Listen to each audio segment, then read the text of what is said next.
X-rays are a type of invisible radiation that can pass through our bodies and objects.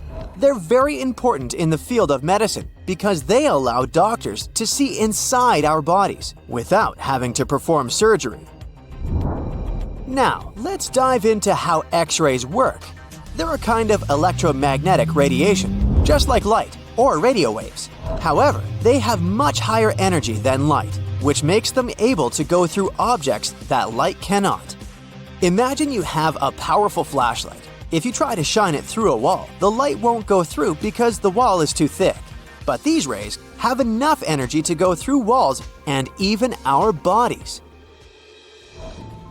The discovery of X-rays happened by accident in the late 19th century. A scientist was experimenting with cathode rays, which are a type of radiation. He was working in his lab and noticed that a nearby fluorescent screen started to glow, even though it was not directly exposed to the cathode rays. He realized that something invisible was causing the fluorescence, and he named it X-ray, because X is the mathematical symbol for something unknown. He continued experimenting with such rays and discovered that they could pass through many objects, like flesh and bones, but not through denser materials like metal. He also found that X-rays could create images on photographic plates, just like a camera takes pictures. The way this works is quite fascinating. Imagine you're standing in front of a bright light and you hold your hand in front of your face. Your hand blocks the light and you can't see through it. But if you place a sheet of tissue paper in front of your hand, some light will pass through, and you'll be able to see the outline of your hand. X-rays work in a similar way. When a doctor wants to take an X-ray of a part of your body, they will ask you to stand or lie down next to a machine. This device has a special plate that can capture the image. Let's say the doctor wants to further examine your arm. They will place the X-ray plate on one side of your arm and the machine on the other side. Then, the machine will produce a controlled burst of X-rays that pass through your arm. Remember how we talked about the tissue paper allowing some light to pass through? Well, in this case, some of those X-rays will go through your arm, while others will be absorbed or blocked by the denser parts of your body, like bones. The plate captures the X-rays that pass through your arm, and it creates an image. This image shows the bones and other structures inside your body, allowing the doctor to see if there are any problems or injuries. Now, you might be wondering why X-rays can pass through some things but not others. It has to do with the density and composition of the objects. Denser materials like bones absorb more X-rays, so they appear white in the image. So when you look at the result, you'll see your bones as white shapes. Other tissues like muscles and organs are less dense and allow some of those rays to pass through, so they appear as gray shadows. What if I told you there's a whole new way you can peek inside objects, but without using X-rays? I'm not talking about magic powers. Take a comfortable seat while I explain what muography is. This fascinating scientific technique allows us to see inside objects and even beneath the Earth's surface using a special type of particle called a muon. These elementary particles are very similar to electrons, but they're much heavier. They are created high up in the Earth's atmosphere when cosmic rays, which are particles coming from space, collide with the air molecules. Now, muons are special because they can pierce through different materials. They can pass through rock, soil, and even buildings. Scientists realized this potential back in the 1950s when they were studying cosmic rays and noticed that some of the particles could pass through thick materials. The first muography experiments took place in the 60s. Specialists discovered that muons can be detected using special devices called muon detectors. These detectors are usually placed underground or in specially designed laboratories to shield them from other particles and background radiation. Now let's dive into how muography actually works. Imagine you have a large object, like a pyramid, a mountain, or even an ancient statue, and you want to see what's inside without damaging it. First, detectors are positioned around the object or in the area you want to examine. These detectors are sensitive to muons and can track their paths. When such a particle passes through a detector, it leaves a trace, like footprints in the sand. By collecting data from multiple detectors, scientists can reconstruct the paths. Here's where things get really cool. The Earth's atmosphere acts like a natural filter for muons. It turns out that the more massive an object is, the more particles it will block. So, if you have a large, dense object like a mountain, fewer muons will pass through it compared to a smaller, less dense object, like an empty box. This difference in the number of particles that reach the detectors can give us clues about what's inside the objects. Scientists use computer algorithms and mathematical techniques to analyze the data and create images. These images represent the density distribution of the object being studied. It's like creating a map that shows where the densest areas are and where there's gaps inside the object. The concept of muography is similar to using shadows to understand the shape and size of an object. Imagine you're standing in front of a bright light and you place your hand between the light source and a wall. You'll see a shadow of your hand on the wall. Based on the shape and size of the shadow, you can get an idea of what your hand looks like, even though you can't see it directly. This technique has been used to study various objects and structures. For example, scientists have used it to explore the inside of volcanoes and pyramids, and even to investigate the structure of mountains and the Earth's crust. With the help of this amazing technique, scientists have now uncovered new information about the Great Pyramid of Giza. They discovered something that had eluded tomb raiders for centuries. They found a hidden chamber. And guess what they named it? The Big Void. Yeah, I know, not the most creative name. They even used 3 different muon detection techniques just to be super sure that it was indeed a big, mysterious void inside the grandest pyramid of them all. Once news got out about this mind-boggling discovery, Egyptian authorities couldn't resist the temptation to explore further. So they brought in an endoscope camera to confirm the existence of this epic void. So they inserted a camera through one of the openings underneath the entrance, and voila! It revealed a corridor. More so, the corridor had a chevron ceiling. I can't help but imagine the ancient Egyptians using it as a cool dance floor. Another team of scientists decided to take another shot at scanning this newfound void. According to them, the Great Pyramid of Giza is a pioneer in the pyramid game. It used a technique called chevron to cover internal structures and keep them from collapsing. Now, why did the ancient Egyptians build this corridor and the grand void it leads to? One theory suggests that the corridor was built to relieve pressure inside the pyramid. Another theory says that the void could be a result of the pyramid's construction process.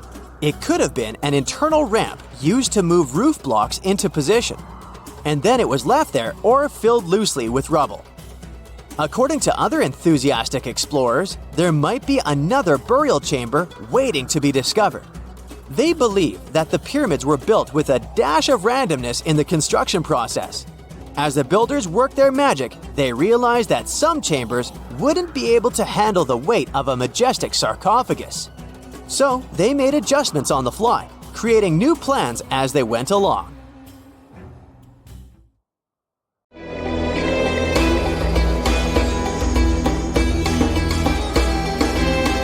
The Great Pyramid was created as the final resting place of ancient Egyptian monarch Khufu. According to legend, French leader Napoleon entered the Great Pyramid and came back out looking shaken and super pale. He never revealed what he saw inside, but whatever it was is said to have affected him for the rest of his life. When Napoleon entered the pyramid, he would have walked through a super tight and ascending passageway. He'd then go through another passageway, known as the Great Chamber. This corridor would have been much taller than the previous one, and would have cobbles too. He then reached the King's Chamber, the centerpiece of the Great Pyramid, which was lined with huge blocks of granite. But it wouldn't have looked as grand as we might imagine. There are no hieroglyphics decorating its walls, as Egyptians only began decorating the burial chambers of pyramids much later on. The pharaoh's tombs deep inside the pyramid would have also been filled with treasures, from chunks of gold to the world's most expensive jewelry. But this would have all been looted a long time ago. The only thing that probably would have been left in there would have been a huge sarcophagus, which would have once contained the king's mummy. He'd also have to walk past the queen's chamber. This room most likely didn't hold any queens though, as pyramids were usually only built for one person. There are mysterious tunnels leading from here. To this day, no one is really sure what they're there for. And that's not the only mysterious and creepy thing Napoleon may have encountered, as stories of pharaohs leaving ancient curses on pyramids go way back. Many pyramids had warnings written on the outside, telling of horrifying things that would happen to those who entered and disturbed the peace. We might not know what exactly Napoleon found in the Great Pyramid that scared him so much, but we know for sure what was found in Tutankhamun's tomb. Tutankhamun was an ancient Egyptian pharaoh who was only 8 or 9 years old when he took to the throne. He became a cultural phenomenon when his tomb was discovered almost completely intact in 1922. His pyramid sits in the Valley of Kings in Thebes, modern Luxor, which is in Egypt. Unlike the Great Pyramid, Tutankhamun's tomb was covered in beautiful wall decorations. The walls told the story of how he would travel to the afterlife through the underworld. Egyptians believed all people would have to take this journey, so they would fill their tombs with objects and paintings to help them get there. There'd also be spells painted on the walls. They believed this would help people pass over to the next realm. The journey would be pretty long, and for that reason, the ancient Egyptians would also fill the pyramids with food. Tutankhamun's pyramid was filled with 8 fruit baskets. They even found something called gingerbread fruit in there. The rooms were jam-packed with furniture, statues, clothes, and staffs, amongst a whole bunch of other things. You'd likely find a lot of clothes and expensive jewelry in the pyramids as well. The ancient Egyptians wanted their ancestors to travel in style to the afterlife. They put Tutankhamun in his final resting place with over 50 pieces of clothing, all of the highest quality. There were tunics, scarves, gloves, and headdresses, and a ton of jewelry. Bracelets, pendants, necklaces, rings, and scarabs for protection were all found inside. Each of them was made of gold or precious stones. There were also fans made of ostrich feathers to keep the old pharaoh cool in the hot Egyptian sun. But the temperature inside the pyramids never actually went above 68 degrees Fahrenheit. The ancient Egyptians developed a super cool air conditioning system that we don't fully understand even today. Tutankhamun's pyramid also contained 130 walking sticks made from ebony, ivory, silver, and gold to help him on his journey. There were 3 chariots hidden away in case he got tired of all the walking. They also put 11 boat paddles inside, but there was no sign of any boat. The pyramids would be littered with the pharaoh's favorite scents and perfumes. During the excavation of Tutankhamun's pyramid, it quickly became clear that it had been robbed during ancient times. There was damage to doors and traces of oils left in empty jars. It looks like someone raided the pyramid for gold and the scents, perfumes, and oils that had been left for King Tut. There was still a bit of perfume, which was made from coconut oil and frankincense, left in one bottle. It seems like Pharaoh Tutankhamun loved board games. There was an ivory traveling set of senet in his pyramid. Although we don't know for sure exactly how to play it, we have figured out it was sort of an ancient Egyptian version of backgammon. It looks like it was a 2-player game where the goal was to knock your opponent off the board. Not really sure who Tutankhamun's mummy was supposed to play with though. The ancient Egyptians had some rituals that may seem pretty strange to us. For example, they used to shave their eyebrows off if they ever lost a cat. So it's not too surprising they put some really weird things inside pyramids.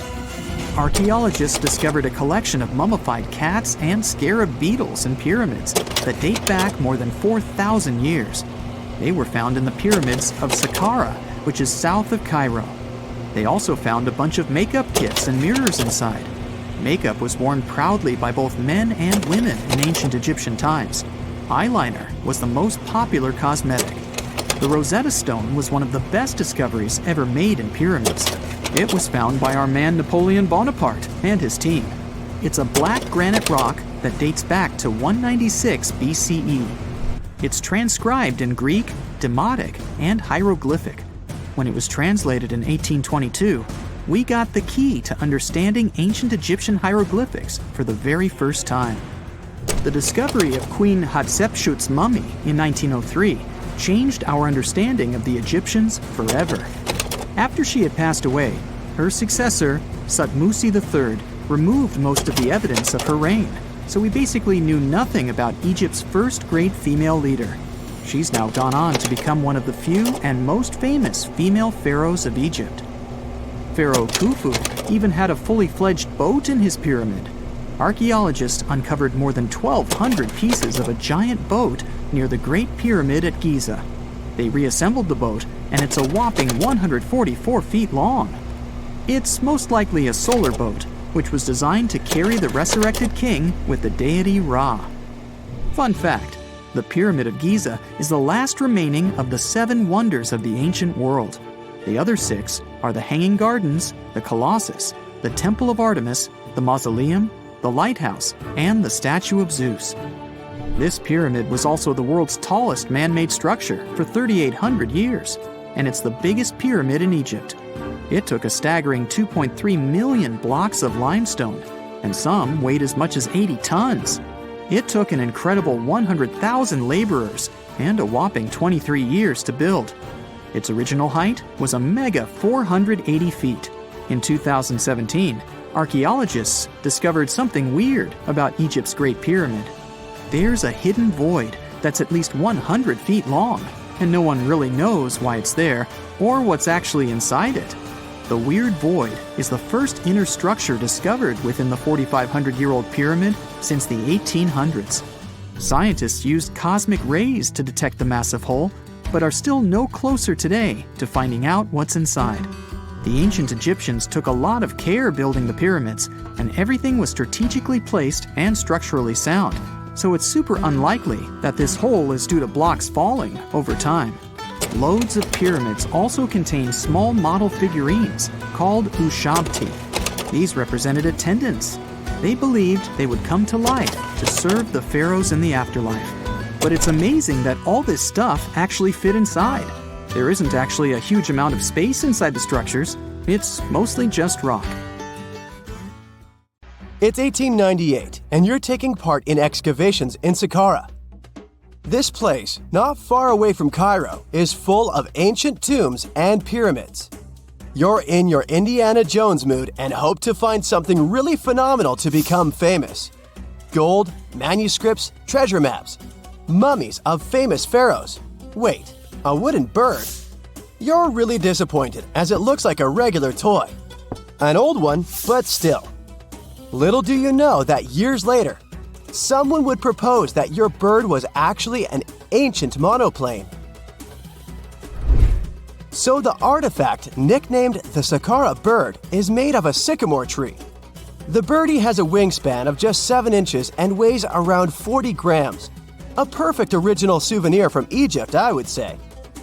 It's over 2,000 years old and looks pretty plain, without any carvings of feathers or other intricate ornaments. It has a beak and eyes, though, which makes our find look like a hawk, the emblem of the deity Horus. Its tail is rather unusual as it's squared, looks weirdly upright, and it seems like the sunken part of it was the place for a now missing piece. Humans love solving a good mystery, so there have been several attempts to explain the use of the birdie. First, quite simply, is that it was a ceremonial object. The second idea is that it was a toy for a child from some well-off family. It could have been some sort of boomerang, which was a popular concept in ancient Egypt. Then there was a theory that the bird had been used as a weather vane. But this one has been debunked as the figure doesn't have any holes or markings, except for the one made at the museum in Cairo to fix the exhibit on a stick. So there was no way to hang it in the past. Almost a century after the bird was found, Egyptologist Dr. Khalil Masiha proposed a new theory that it could have been a model of a monoplane.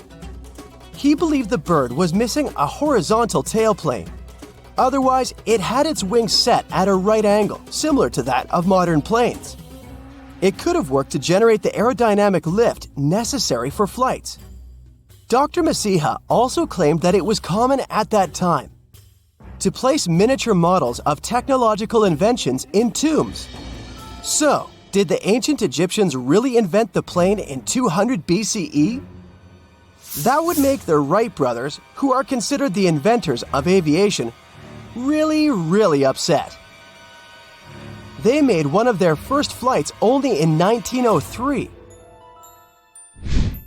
There's just one way to know for sure, and that is to test the model. But you know, the ancient museum in Cairo would unlikely let one of their cherished exhibits fly around like a toy. That's why glider designer Martin Gregory built a similar model, this time of balsa wood, and concluded that even with the missing tailplane, the plane wasn't much of a flyer. Case solved? Not really. This didn't sound convincing enough to the History Channel, so they invited an aerodynamics expert to build another replica of the bird. He tested it in weather conditions similar to those in Egypt and was impressed with the little plane's abilities. So, if they did invent the prototype of a plane back in the times of pharaohs, it would be a good example of an oopart. That's an out-of-place artifact, an object that's way ahead of its time in terms of technology or history. And the Saqqara bird isn't the only example of such a revolutionary concept. In 1901, a group of divers retrieved the Antikythera mechanism from an underwater shipwreck near the Greek island of Antikythera. It's been dubbed the world's first analog computer, and it's currently dated around 100 BCE. The bronze mechanism could tell the position of the sun, moon, planets, and stars, as well as the lunar phase, the dates of upcoming solar eclipses, and even the speed at which the moon moves through the sky. No one's sure who used it and how or where it was made, but it's obvious that it's extremely precise and way too advanced for its time. The first flushing toilets in the world were invented in the middle of the 20th century. Just kidding. The ancient Minoans on the Mediterranean island of Crete and the Indus Valley civilization both came up with this brilliant invention at the same time, around 4,000 years ago. The plumbing and sanitation were so well done that no one managed to design anything better until 2,000 years later. One ancient Minoan lavatory was discovered at the Palace of Knossos. It looks like it had a wooden seat set over a tunnel that directed water from a rooftop reservoir to an underground sewer. Other varieties got water from jugs. Only the super rich people could afford all this glory. So if you wanted to shop for real estate back then, the flushing toilet would be a telltale sign you were in the rich neighborhood. Automated doors became a cool, seemingly new invention back in 1931. But the technology behind them is actually much older. Think the 1st century CE old.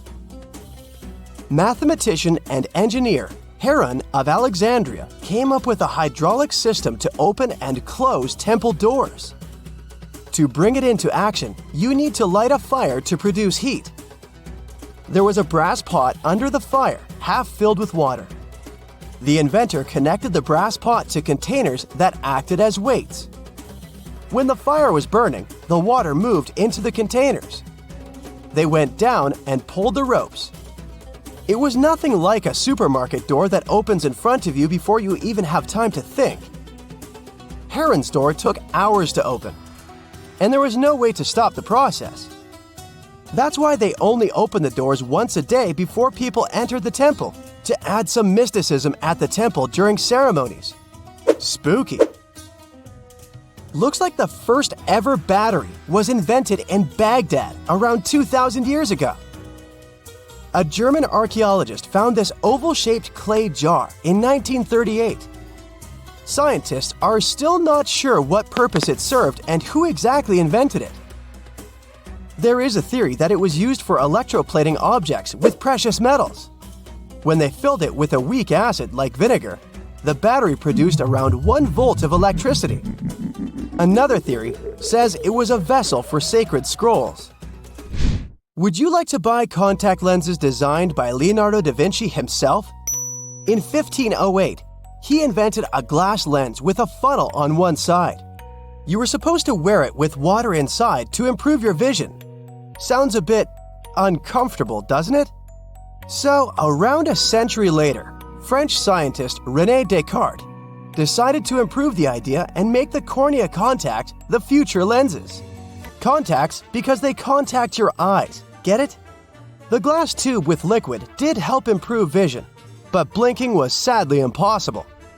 2.5 centuries later, new technologies in the glass industry let scientists design contacts that would fit in the eye and even let the wearer blink. Thanks, guys! Still, those lenses were made of heavy blown glass and didn't let the eye breathe. About 50 years later, contacts became plastic, lightweight, unbreakable, and scratch-resistant, but still covering the entire eye. And then, in 1948, an English optical technician accidentally sanded down a plastic lens and figured out they'd still be in place even if they covered only the cornea. Imagine you're living in 19th century London and need to send a message to New York. It would have taken about 10 days to get there by ship. So when delivery time went from days to hours in 1858, it was a true sensation. The first message was sent by Queen Victoria herself. It was all made possible thanks to the transatlantic telegraph cable, running under the ocean. Sadly, the new cool invention only lasted a few weeks. It took years to bring it back to life. The year is 2160. The place, the Pacific Ocean off the coast of Japan. The ocean seems calm, at least the surface does. The ocean floor is cracking right now. Boom! The earth opens up, magma shoots out. The crack in the ocean floor triggers an earthquake, and a massive amount of energy shoots into the ocean. And now for gravity to get involved. It pulls the water down and makes it move faster and faster. It's a tsunami. A wave as high as a skyscraper plows toward Tokyo at 500 miles per hour. That's millions of tons of water. It would be awesome to take a picture of it, but there's no time to admire the power of nature. The tsunami's about to hit Tokyo Bay. The tsunami smashes ashore and starts attacking the largest structure on the planet, the Tokyo Pyramid Metropolis. It's 6,600 feet tall. That's 5 times the height of the Empire State Building. Imagine if the entire population of Denver, Colorado lived and worked in one building. The Tokyo Pyramid Metropolis, TPM, can handle 750,000 people at a time. Incredibly, the structure withstands the impact, and most of the tsunami's energy seems to have just disappeared. This time, engineering stands up to nature. TPM was built by the Shimizu Corporation, which was founded in 1804. The pyramid is the most stable structure around. If you don't believe me, go to Egypt and see the Great Pyramid of Giza. It's lasted 4,500 years and it's still going strong. The TPM is built on water and consists of 204 individual pyramids. They look like bunches of grapes stacked on top of each other, 8 tiers in all. Only in this case, each grape is the size of a Vegas casino. The TPM's actually hollow. That's how it defends itself against typhoons and tsunamis. It doesn't meet the wind and waves head-on, but lets all that energy just pass right through it. Robots and autonomous control systems run this place. It runs on solar, wind, and wave energy. The pyramids are connected by passages, all in all about 85 miles worth. They connect everything and are maintained by AI that always finds you the fastest way to get from Pyramid A to Pyramid B. The TPA's obviously the city of the future, but human tech isn't quite ready for it just yet. Originally, engineers decided to install the pyramid on 36 columns, all dug into the ocean bed. If you build a pyramid that size out of steel and concrete, you'd be looking at 50 million tons of load press in on itself. The TPM would have collapsed under its own weight and imploded into the ocean. They needed something 1,000 times lighter than concrete and stronger than steel. So, what's this futuristic material? Look at this old guy. It's the first car on the planet with an internal combustion engine. It hit the road in 1885. And this is the first artificial satellite that humans launched into space. It only took an evolutionary blip to go from the first horseless carriage to our first flight into space. That TPM's not looking so ridiculous. Hey, we can do anything. The solution is carbon, and it's everywhere. It's the rod in your pencil, and the diamond in your crown or ring or industrial drill. But we don't just need ordinary carbon, we need graphene. It's a type of carbon we can make nanotubes out of. They're thinner than a human hair, but 400 times stronger than steel. And most importantly, they're light. Nanotubes aren't affected by chemicals, oxygen, or water. Perfect for the TPM. That's just a fancy way of saying the thing's not going to rust. Shimizu has plans for a power station on the moon, an underwater city, transforming the Sahara Desert into a huge oasis, and much more. But they aren't the only ones changing the planet. The Netherlands is the size of 2 New Jerseys, and about 30% of it is below sea level. To protect their country from water, the Dutch built dams, lots of them. But that's just defense. In 1986, they decided to go on offense and take back some of the land from the sea. The first dam was 19 miles long. It basically turned a bay into a lake. The second dam sealed the deal. After 42 years of work, the Netherlands got itself a whole new province larger than Los Angeles. Humans have done the same thing all over the world, like in Hong Kong, the Philippines, Italy. Hey, take that, water! What about building stuff on land that's already land? Before NASA's missions to Mars, the most expensive project in history was the construction of the interstate highway system in the United States. It took about 35 years to finish. In today's money, it cost about $530 billion. All that cash bought 46,000 miles of road. That's almost 2 times around the globe. There are over 270 million vehicles in the U.S., more than Japan, Brazil, India, and Germany combined. But in terms of sheer effort, the roads of Rome were way more impressive. Over 2,000 years before the first automobile, the Romans built a huge network of roads, 50,000 miles long. They connected Ireland with Egypt and Turkey with Spain. The roads were pretty safe, and travelers could stay in hotels, dine in cafes, or mail a letter at the nearest post office. Only about 30% of the Earth's surface is land. The world's oceans, rivers, and lakes are full of life, and it seemed like a ridiculous task to catalog everything living in there. But 2,700 scientists from 80 countries decided to team up to do it. The cost? $650 million.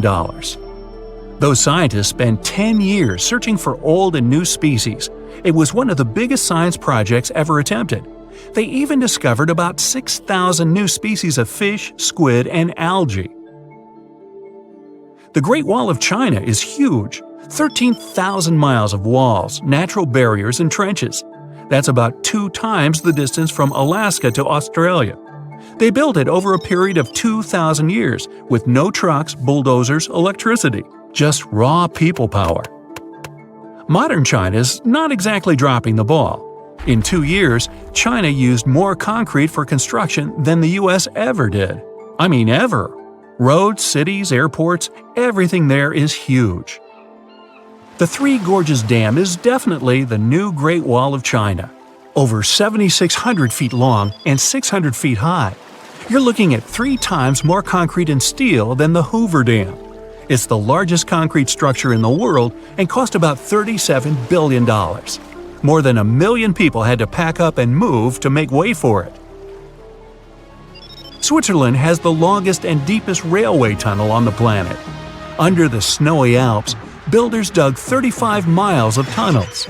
Every day, 200 freight and passenger trains pass through it. The amount of rock they took out to make the tunnel is about the same as 5 Great Pyramids. The whole thing cost about $12 billion. Egypt's one of the oldest nations on the planet, but now they're building one of the newest cities. It's going to be about the size of Singapore and filled with 6 million lucky people. There's going to be apartments, government buildings, entertainment, even an opera house. Oh, and a park that'll make Central Park look like someone's backyard. When it's finished, it'll be Egypt's new capital. So why bother? Well, by 2050, Cairo's going to have about 40 million people in it. Looks like they'll need more than one new city. The first flights to the moon cost about $280 billion in today's money. But SpaceX isn't letting price get in its way. The company plans to build a colony on Mars with a population of 1 million by 2050. They claim that once the program starts, you'll be able to buy a ticket to Mars for as little as $100,000. But the biggest science project ever is definitely the International Space Station. It weighs as much as 2 Boeing 747s and zooms through space at the speed of 17,500 miles per hour. That pencils out to be 5 miles per second. The station orbits the Earth 16 times per day, and it doesn't come cheap. Luckily, a whole bunch of countries share the bill, but it's definitely the most expensive room service anywhere in the galaxy. It costs $10,000 to deliver a bottle of water from Earth to the space station. Hey, at that price, I think it's important to ask, sparkling or still? This just in, the world's oldest pyramid was built during the last ice age. And I'm not even talking about Egypt. I'm saying our ancestors might have spewed a 27,000-year-old pyramid in West Java.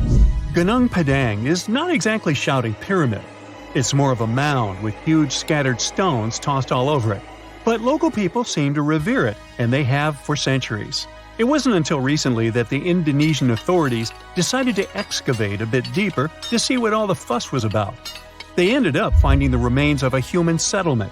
It was rather unexpected, since the mound is pretty high up. This excavation could only prove there were humans in the area as far back as 45 BCE, which sounds reasonable. It was up to an Indonesian geologist named Donny Hillman to prove that Gunung Padang is the world's first pyramid. He used all sorts of new technology to support his claim. Our guy used carbon dating, which digs deep into the earth and takes whole chunks of soil. He found layers and layers of constructions, like he was digging up Rome and finding ancient buildings buried in the ground. His research proved that there had been caverns and even rooms down there, which could only mean one thing: humans. As for the rocks located up in the mound, they were most likely strategically placed by the people who lived there back in the day. They needed a place to meditate, so they arranged things in a harmonious way. Their smooth surfaces wouldn't be the result of years of erosion, but the works of great sculptures, the Michelangelos of their day, let's say. If this is all for real, then human civilizations began way before we think they did. Our ancestors, the Paleolithic humans, didn't have what it took to be considered a civilization, especially not the tools and knowledge to build pyramids. They needed a lot of masonry skills, which weren't all that available during the last ice age. His peers don't share this view, though. They could believe Hillman's theory if he had found evidence such as charcoal and bone fragments, but he didn't. Flint Dibble, another archaeologist, says that without concrete evidence of human activity, there's no proof of an actual pyramid. In this case, all the data proves is that the soil in the mound dates back to 27,000 years ago. He thinks the rocks on top of the mound just slipped down the hill, like rocks normally do. Only a complex society would have managed to build a stepped pyramid like they claim it was. But according to Bill Farley, an American archaeologist, there's just no reason to believe there were any settlements in Indonesia during the last ice age. Now, just so you know, the oldest known ancient society with this kind of knowledge is probably 11,000 years old and used to occupy the region of modern-day Turkey. Take a look, Turkey's Göbekli Tepe. It's also not a pyramid, but it's the oldest monolithic construction made by humans. Back in the Neolithic period, a lot of people settled there, and there are proofs for it. For example, the walls there are covered in ancient drawings of clothing and wild animals.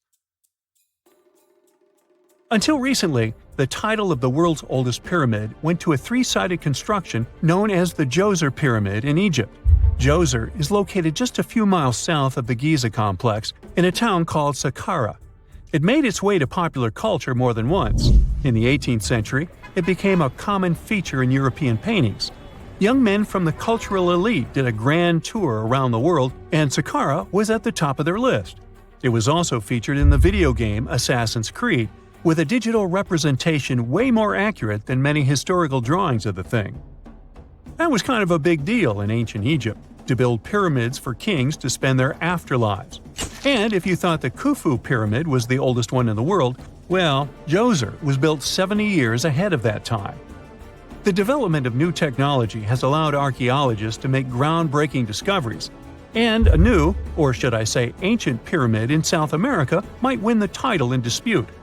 It turns out that pyramids were also pretty fashionable in the Americas in the old days. Among them are the iconic pyramids of Guatemala's Tikal temple complex, the same ones that appeared in Star Wars No. 4. But to find the oldest pyramid in the Americas, one would have to travel to Peru. Deep in the Peruvian desert, archaeologists stumbled upon a sprawling ancient metropolis known as Caral. At first, researchers believed that the settlement was pretty recent, since the site was way too complex for ancient technology to handle it. As we said, Caral is a desert town, like Las Vegas, but without all the hoopla. This means no easy access to water, and for cities like these to thrive, they need a considerable irrigation system, which leads us back to complex technologies. The Peruvians surprised us all with this new discovery. This site was huge, filled with an amphitheater, houses, and religious buildings. The whole thing probably sprawled through 370 acres. And when scientists went to test their initial hypothesis using radiocarbon dating, they found that the city probably sprung around 2027 BCE. On the site, archaeologists found 6 pyramids that could possibly predate the one in Saqqara. As far as they know, both civilizations coexisted in the same time period, in opposite parts of the world. But since researchers can't pinpoint the exact age of Caral's pyramids, it's pretty hard to guess which civilization completed their pyramid first. If only we had a crystal ball. Now, it just so happens that the shape of a pyramid is something that nature is able to produce all on its own, leaving us modern-day humans a bit confused. A classic example is the Japanese side of Yaonagani, which also goes by the name of Japan's Atlantis. The entire monument is about the size of 5 football fields and the height of a 5-story building. Explorers and scientists believe that Yaonagani dates back to 10,000 years ago. For Japan's top marine geologist, Professor Masaki Kimura, Yaonagani is the heritage of a lost civilization. Kimura has dived into exploring the ruins over 100 times over the past 10 years. To him, there are clear signs of human activity down there. Check out this triangular-shaped pool on the monument's surface. Kimura thinks it's actual proof of humans, because this triangle-shaped concave is a historical symbol of water fountains in the region. As it happens with a lot of these cases, not all scientists are convinced the same. For many, Yaonagani is probably the result of thousands of years of erosion, and the fact that the monument is composed of one massive rock leads them to believe it is not really human-made. Sure, these huge basalt columns may look like the ruins of a palace, but they're most likely the result of the intense volcanic activity in the region. And speaking of natural formations that really look like a human made it, a pyramid on Mars has been a hot topic lately. Humans have been keenly trying to prove that there is life on Mars for quite some time. But some are stretching it really far, saying that little green or gray people built a pyramid on the planet to try and build their own civilization. This picture was taken over a decade ago by the Mars Reconnaissance Orbiter, the MRO, but it started to resurface recently. It shows what looks like a 3-sided pyramid. Some people claim that the smooth side of the pyramid could only be the effect of otherworldly work. Then science comes along and explains that Mars is home to one of the deepest canyon systems in the whole solar system. The so-called pyramid is located in what is known as the Kandor-Chasma region. This Martian region has a bunch of similar formations that are nothing more than the result of erosion. Nothing supernatural going on there, apparently. The story goes that 2 Mayan twin boys loved to play ball. Sure, they were really good at it, but they also made a lot of noise when playing. The lords of the underworld soon became bothered by the sound and summoned the two boys to the underworld, a place the Mayans called Xibalba. As soon as the boys reached their gloomy destination, the lords of the underworld began putting them through a series of tests. Soon enough, the inexperienced twin boys failed the tests and lost their lives. But this was not in vain. This sad event resulted in the appearance of a beautiful fruit tree. Soon enough, a young woman saw a beautiful fruit on this tree and reached up to pick it. Legend has it that soon after that, she gave birth to another set of twin boys named Hunahpu and Xibalba. Just like their ancestors, these twins were great ball players, but they were equally as loud, and the lords of the underworld became annoyed again. They decided to ask this pair of twins to come to play a game in the underworld, hoping to get rid of them too. When the twins arrived, the lord sent them through a number of frightening places.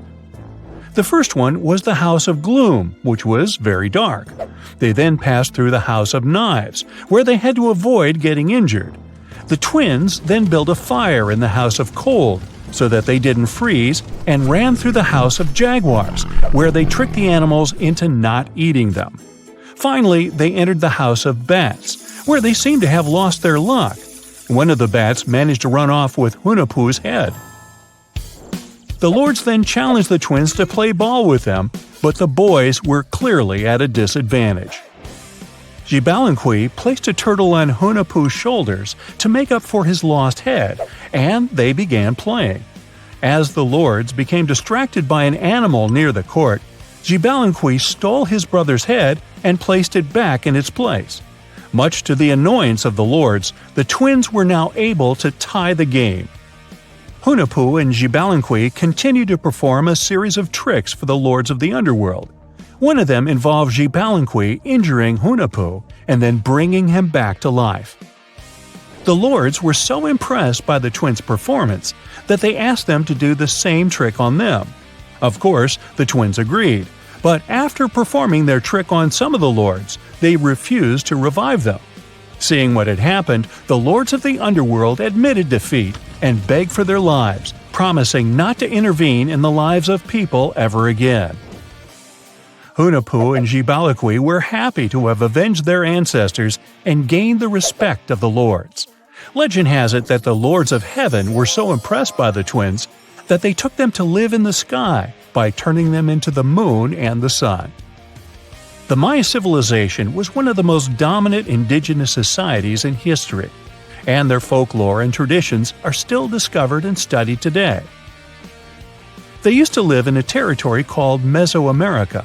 It was made up of modern-day Mexico and parts of Central America like Guatemala, Belize, Honduras, Yucatan Peninsula, and El Salvador. They lived from 1800 to 900 BCE and up to 900 to 1500 CE. Apart from their impressive legends, the Maya were very skilled inventors. They're known for their calendars, writing systems, farming methods, and sports.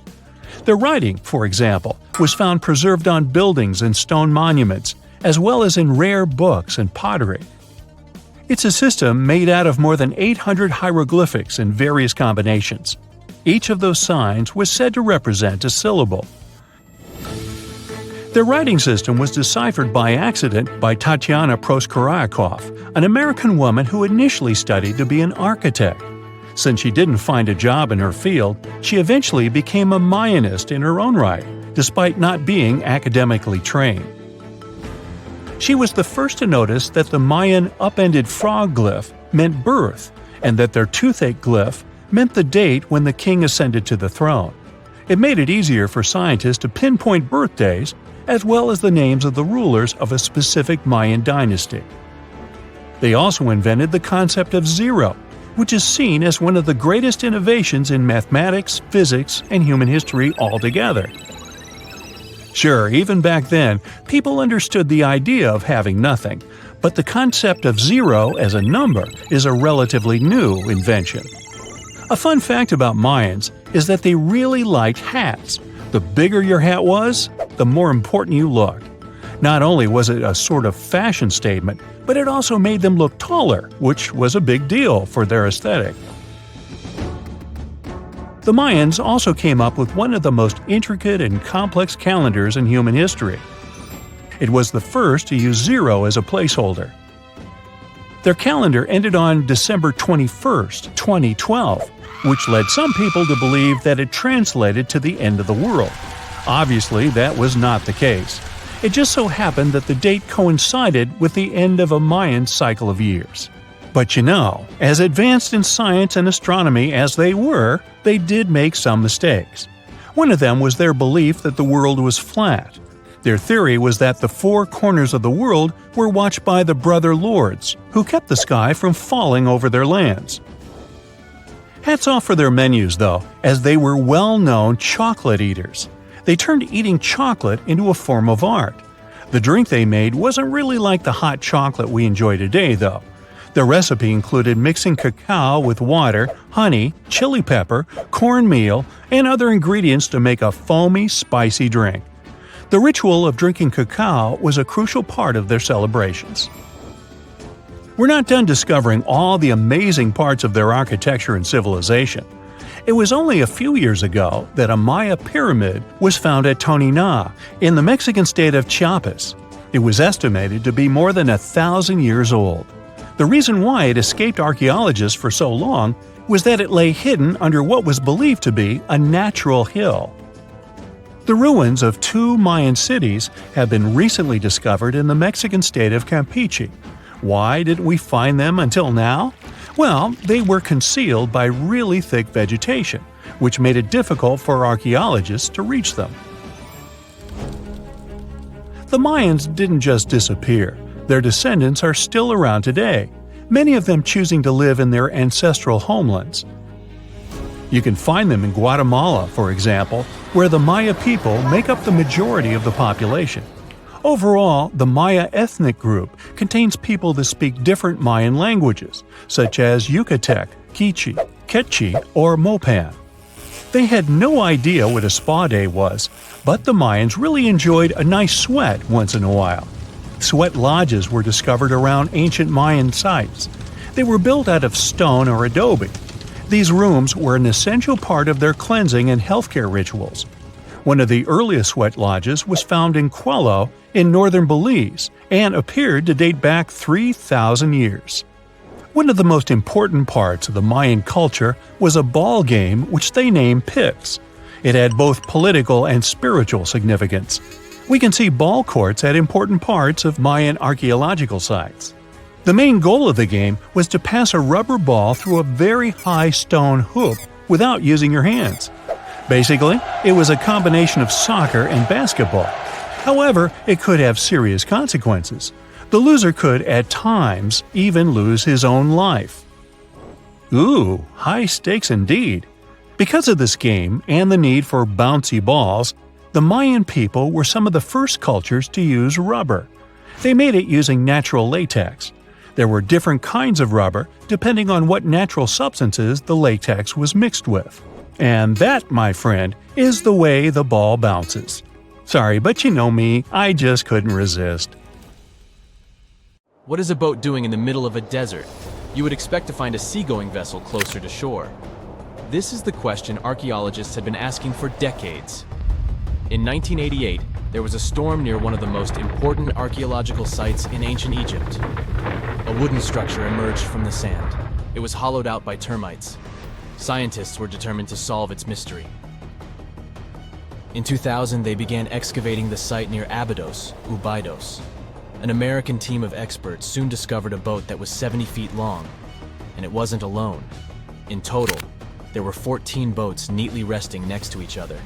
It was impossible to completely dig out the boats because of their poor condition. Luckily, the wood was preserved enough to get a sample. Analyses revealed that the boats were around 5,000 years old, the oldest fleet in human history to this date. The time of their construction predates the pyramids at Giza by half a millennium. Each ship of the fleet rested in a vault that matched its dimensions. The room was roughly a third of the size of a tennis court. It had mud brick walls that featured more than 120 drawings of boats. Ancient Egyptians incised them on whitewashed walls that were excellently preserved. Scientists have known about these mysterious chambers for well over a century. 1901, 1902. A British archaeologist, Arthur Weigel, stumbled upon a strange structure west of the River Nile. His team caught a glimpse of the interior walls. Sadly, a section of the roof collapsed, so they had to call off further exploration. Researchers abandoned the site, but its location remained on the maps. The boat's position first led scientists to think that they rested on a bank of the mighty Nile. But there was a problem with this theory. Today, the river flows almost 7 miles west of Abydos. Further studies of the surrounding terrain showed the Nile didn't change its course throughout history. Also, if the boats floated near a dock, they would be in unstable positions. The 14 vessels at Abydos were perfectly parallel to each other. There was only one conclusion possible. Someone had deliberately placed them like that. They must have gone through a lot of effort. Each boat had enough room for up to 30 rowers. These vessels could really float. They weren't models, but scholars still don't know if they actually sailed any body of water in ancient Egypt. This doesn't diminish the importance of the find. Previously, archaeologists found only small-scale models. In King Tut's tomb alone, there were 35 boat models. For a long time, these figurines were the only clues as to how ancient Egyptian vessels looked like. The boat's design confirms that they were the real deal. They are the earliest surviving examples of something called built boats. Ancient people constructed primitive vessels by hollowing out large tree trunks. The alternative was reed that was tied together to form a raft. The boats at Abydos had planks tied together. This was a major breakthrough in shipbuilding. During their lifetime, the boats must have seemed impressive. Timber was a valuable commodity at the time. There was no wood in the desert. Cedar had to be imported from Lebanon. The only person who could afford such luxury was the pharaoh. Studying the area around the ancient fleet provided more answers. Scientists discovered a mud brick structure where Egyptians worshipped the pharaoh. Its approximate date of construction matches that of the wooden boats. The same bricks out of which this building was made were used to encase the fleet. At the time of their construction, the rooms they were stored in had a ceiling. That's the section that archaeologists stumbled upon in the early 20th century. Just like mummies and coffins, these marvelous ships rested inside splendid vaults. The exterior of these rooms was also impressive. The outer walls originally had a plaster of white limestone.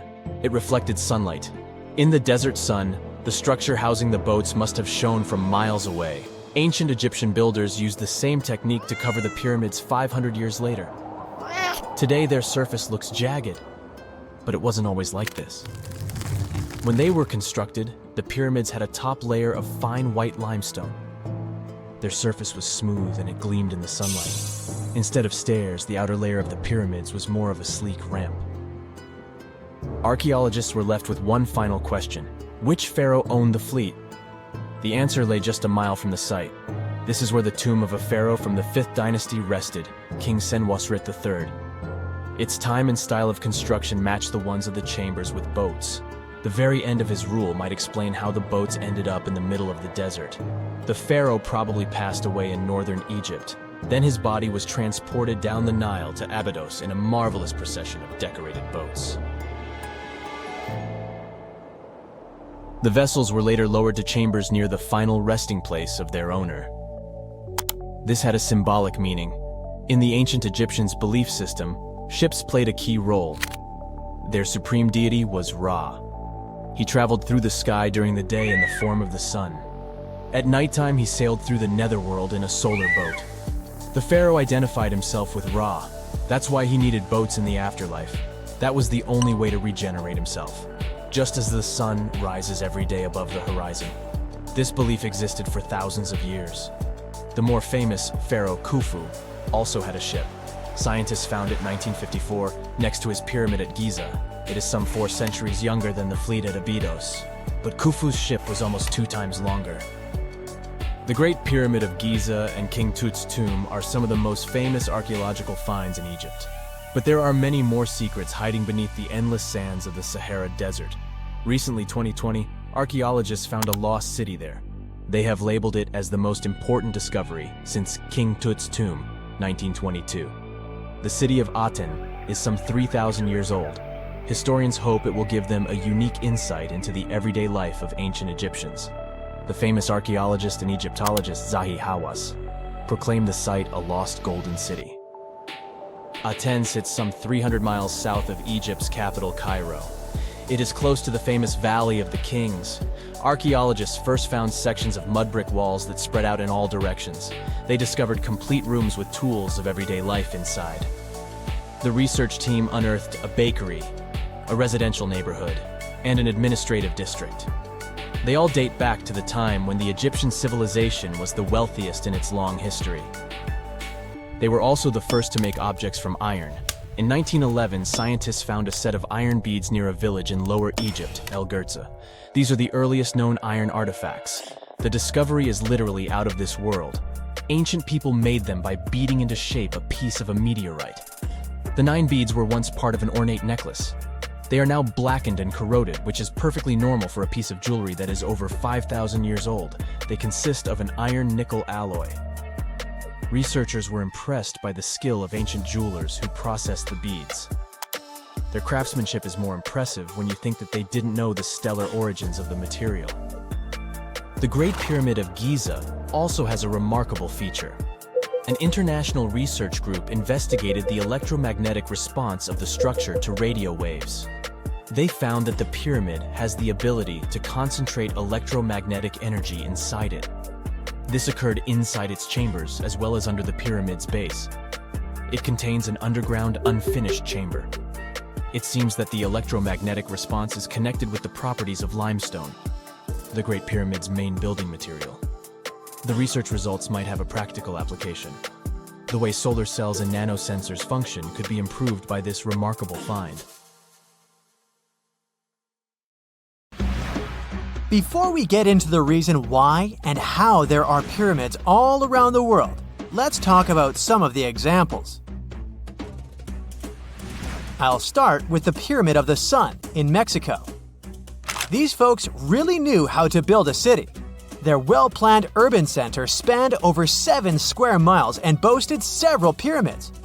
But the Pyramid of the Sun is the most impressive. This giant pyramid was built way back in 100 CE and is one of the biggest structures of its kind in the whole Western Hemisphere. It's so big that it's 216 feet high above the ground. If you ever find yourself in this ancient city, you won't be able to miss the Pyramid of the Sun.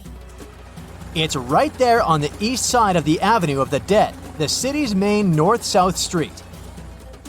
To build this incredible pyramid, around 1 million cubic yards of material were used, including a special kind of red volcanic rock called hued tizontal. Impressive, huh? We don't know too much about the people who built the Pyramid of the Sun or its purpose. But archaeologists believe there was once a temple on top of it. When explorers went below the pyramid in the 1970s, they found a bunch of cool tunnels and chambers. In 2011, they even found a secret stash of clay pots, obsidian pieces, animal bones, human figurines, and a mask. Who knows what other secrets the pyramid is hiding? If you decide to see this one, you must climb the pyramid using the 248 uneven steps on the west side. Watch your step. Sudan got some pyramids too. Nubian pyramids aren't as big as the ones in Egypt, but they still got around 200 of them. These ancient pyramids have been home to the tombs of the pharaohs of the Meroitic Kingdom for almost 1,000 years, who ruled Egypt from Nubia to the Mediterranean Sea. The pyramids at Meroe were constructed using granite and reddish sandstone. Oh, and did you know that Sudan has more ancient pyramids than Egypt? The Kushite pyramids depict the indigenous architecture and burial traditions of Nubia's Napata and Meroe kingdoms, which ancient Egypt influenced. Meroe, the burial site of over 40 queens and kings, is the most extensive Nubian pyramid site. The tomb walls depict mummified royals bedecked in jewelry, their wooden caskets containing bows, quivers of arrows, and other artifacts pointing to the Meroitic relationship and trade with Egyptian and Greek civilizations. So if you're looking for some ancient tombs to explore, you may consider skipping the crowds in Egypt and heading on down to Sudan. Let's fly to Iraq to see some more pyramids. Ziggurats have fancy receding layers and tiered temples. Instead of a smooth exterior, it has tiers like a cake. Perfect for all the important work and rituals that went on inside. You can find these towering structures scattered throughout Iraq and Iran, and they're a real testament to the power and skills of the people who built them. One of the biggest and most impressive ziggurats is the ziggurat at Ur. It's basically a giant rectangular pyramid that stands a whopping 70 to 100 feet tall, with 3 levels of terraces and a temple on top. Can you imagine how many baked bricks it took to build that thing? Try 720,000 for just the lower portion. This particular ziggurat was built for Sumerian king Ur-Nammu. Similar to other ones, this pyramid has been around for thousands of years, so it got a little rough around the edges. Thankfully, the Babylonian king Nebuchadnezzar II and some archaeologists came to the rescue in the 6th and 20th centuries respectively, and now you can find this near Talil Air Base. The ziggurat at Ur was built in 2100 BCE by King Ur-Nammu for the moon deity Nana. It was the tallest building in the city, and you could see it from miles around. It was like the medieval cathedral spire of its day. People would come here to bring their agricultural surplus and get their food allotments and seek spiritual nourishment. Sadly, the Nana temple at the top of the ziggurat didn't survive, but we do have some blue glazed bricks that may have been part of its decoration.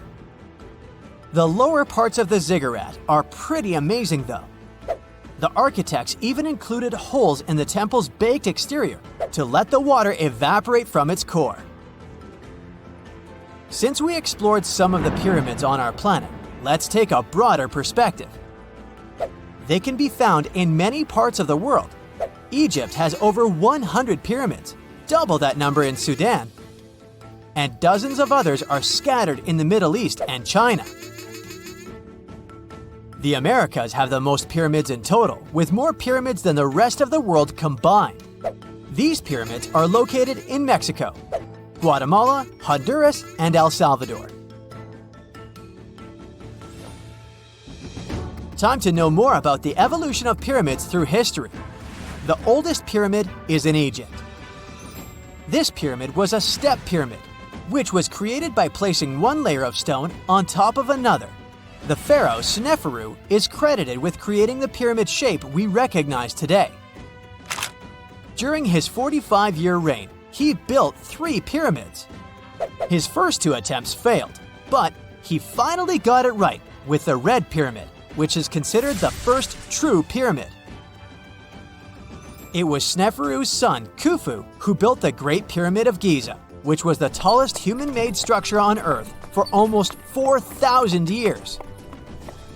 Latin American pyramids are similar to early Egyptian step pyramids, but they were built independently, with no knowledge of each other. The pyramids in Sudan were built around 700 BCE and are tall, but much narrower than those in Egypt. How in the world did all these civilizations build these things without even texting each other? After all, the Aztecs, Mayans, and ancient Egyptians were about as different as possible. But despite their cultural differences, they all seem to agree on one thing. Pyramids were pretty cool. Step pyramids are all around the world because they were the most feasible and stable way to build large and tall structures without access to lighter building materials like wood and metal. The triangular form with a square base is the best way to build a sturdy structure, and having a cube structure would require more material for less height. Now, when it comes to pyramid design, the Egyptian pyramids were like giant triangles with a square base, smooth sides, and a pointy top. On the other hand, the Aztecs and Mayans went for a tiered cake look, with steps leading up to a flat platform on top. So, while all these pyramids share the same basic shape, they have their own unique flair. Each group built its pyramids using different materials, techniques, and slope angles. So while they may have been inspired by each other's work occasionally, they were just doing their own thing. Egyptian pyramids had smooth, angled sides that were designed to help the pharaoh's soul ascend to heaven. The Pyramid of the Sun was built over a series of caves that served as a passageway for the deities. The Maya built the temple of Kukulkan in Chichen Itza to honor the deity Kukulkan, usually represented by a serpent. Nicknamed El Castillo, it has 91 steps on each side, plus a platform. That's 365 steps, one for each day of the Mayan calendar. Tell me, Brightsiders, how were pyramids built? To begin with, humans made them, not a foreign race from space that landed on Earth. You see, one thing that all pyramids have in common is that they were built without advanced tools or even the wheel. It took a lot of people to build them, including skilled laborers and architects. For example, it's estimated that 20,000 people built the Great Pyramid of Giza, and it's believed that most of them were skilled laborers. Building pyramids was a massive undertaking that required years of planning and effort. The Great Pyramid at Cholula, Mexico, took 600 years to complete. One of the most unexplored and mysterious places on Earth is located in plain sight. It's one of the most majestic monuments of humankind. The wonder of the ancient world hides a secret that scientists and archaeologists still can't solve. This is the Great Sphinx of Giza in Egypt. The huge sculpture of a lion with a human head was carved out of rock about 4,500 years ago. Scientists still don't know the exact date of its creation and are also unaware of who built it and what for. There are many assumptions and theories, but none of them has been confirmed. Most people have seen this majestic sculpture either in photographs or in reality, but almost no one knows what's hidden underneath it. The statue of the Sphinx was carved from a single piece of limestone. It was painted. The remains of color pigment on the surface prove this. In the distant past, the Sphinx looked much brighter and more colorful than what we see now. But even after thousands of years, its greatness hasn't diminished. And by the way, Sphinx is not the real name. It was invented by the Greeks about 100 years or more after its creation. Initially, the Egyptians called the statue Hor-em-Akhet. There are many legends and theories saying the Sphinx is there for a reason. It's like a watchdog that guards the tomb of the pharaoh and the secrets of ancient Egypt. These legends become more plausible when archaeologists discovered hidden entrances at the feet of the Sphinx. They believe that these secret passages are the beginning of the tunnels leading to the halls with treasures. You can find a lot of stories on the internet that claim the Sphinx hides the Hall of Records, a repository filled with ancient and secret knowledge.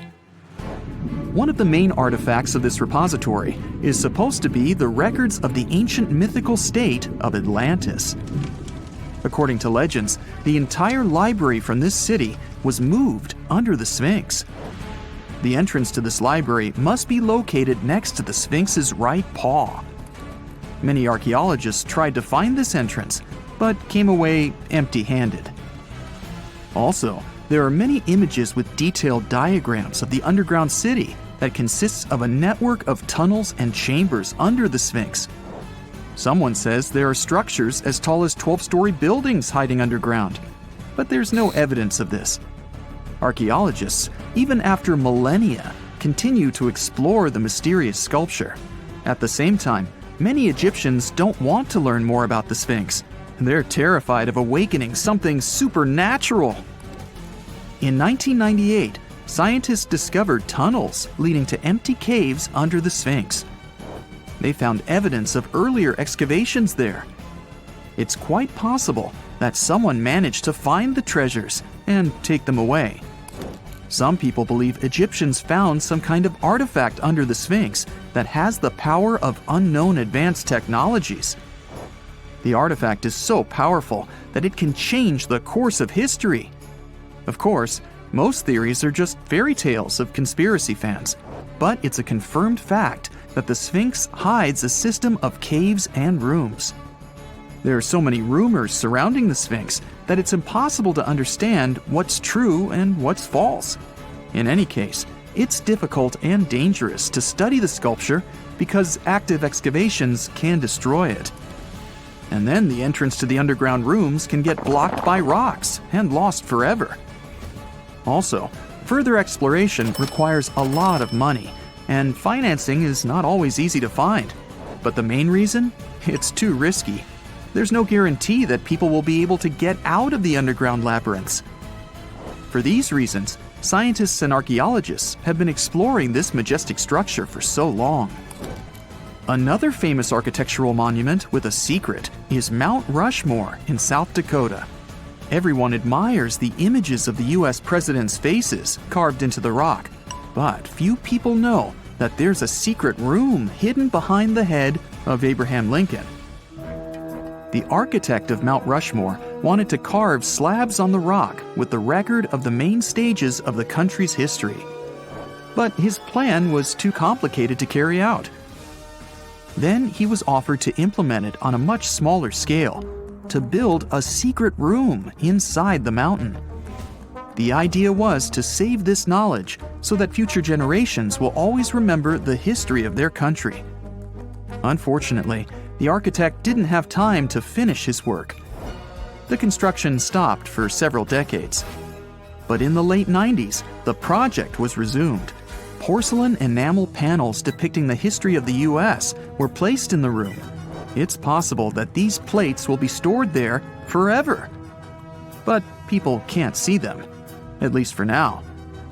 The room is inaccessible to tourists as it's too difficult to get inside. Another secret room is located in the Empire State Building. More precisely, it's not even a room, but a place where you can take cool photos. Almost all tourists gather on the observation deck of the 86th floor to enjoy a stunning view of Manhattan. But there's another deck with panoramic windows on the 102nd floor.